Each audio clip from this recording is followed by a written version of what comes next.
Hey, Steve Basic Architect. Yeah, we're out here at our offsite build. Had to grab a pointer today because we're going to be talking about things that are up in the roof framing. I thought we would do a quick run through this particular house here.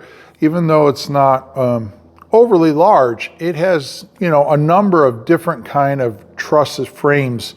And I thought it'd be a really cool video to just shoot and talk about those. So we'll start with these first.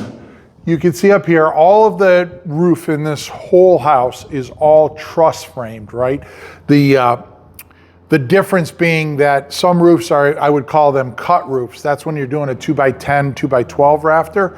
A trussed roof is using much smaller members. You can see these are all 2x4 members. We have the bottom cord. These are just simply called web members, the metal plates, the connector plate.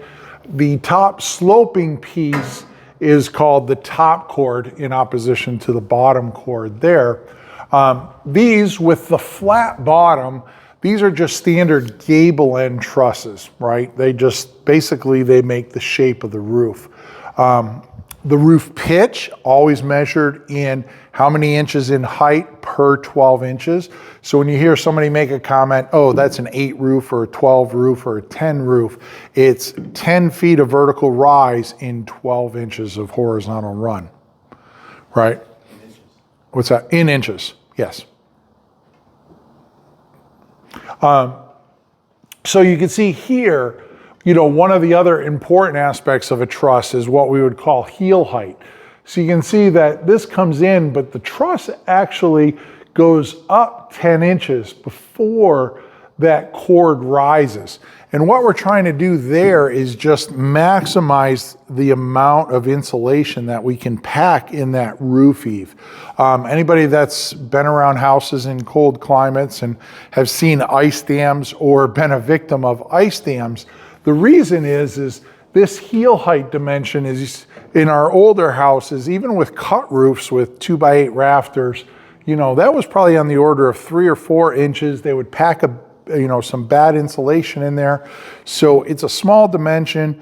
It's batt insulation in there. It's highly air permeable, just very susceptible to heating up that sheathing in the wintertime, melting the snow. That water runs down to the cold eave, refreezes, and creates the back dam and sends water back up the roof until it finds a void and can get in the house. So the energy heel is to combat that. Basically put a bunch of insulation up there. We usually use an air impermeable insulation, meaning that I'll spray that, with a couple inches of closed cell foam. So as I walk down through here, you can see the great room above us. Notice that these trusses go from the bottom flat cord to now a sloped cord here. So we go from our gable truss to what's termed a scissor truss. And the scissor truss is just basically creating that volume ceiling. And understand that typically in scissor trusses, the bottom cord is sloped to half the slope of the upper cord. So if this is an 8 roof, then that bottom cord is typically cut to about a 4. You could cut it to a 5, you could cut it to a 3. Typically it's about half. You probably can't take an 8 and cut it to a 6. You would, 4 or 5 is probably pushing it. 2 or 3 is real easy. Like you can always drop it down and make it slender.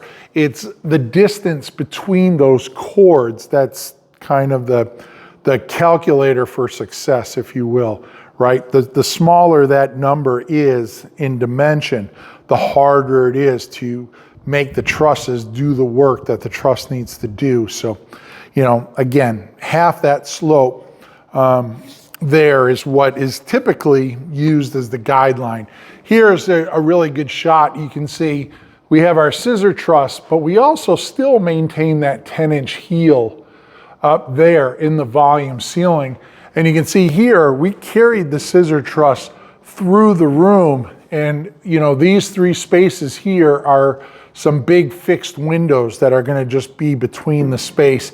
And those actually mirror the windows up above the transom there dimensionally. So it's basically the same. So you can sit in here and you get that feeling that that volume ceiling passes through the room. And then lastly, we take a walk in here. This is the owner's bedroom where we're actually going to do what's termed a tray ceiling. So here you can see the truss. We still have our 10-inch heel. But notice that it comes out as a flat bottom cord for about 2 feet. Then it goes up and it's a flat bottom cord there. So this is basically going to make this recessed tray into the ceiling here, and then we'll build out the ends. You notice that on the ends, those are just your standard gable end trusses because they're inside that 30 inches or whatever this dimension was, so that we would just build those out. And then you'd have the tray in the middle here. Now, notice also that this tray goes over, it gets dropped down here, but the truss continues. So one of the beauties of trusses are that we can introduce these kind of regular shapes anywhere in the truss, right? So we could have carried it all the way across.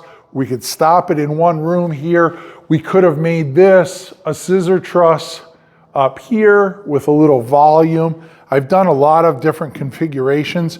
The beauty of using trusses are that the shape of the truss is usually a pretty easy thing to engineer.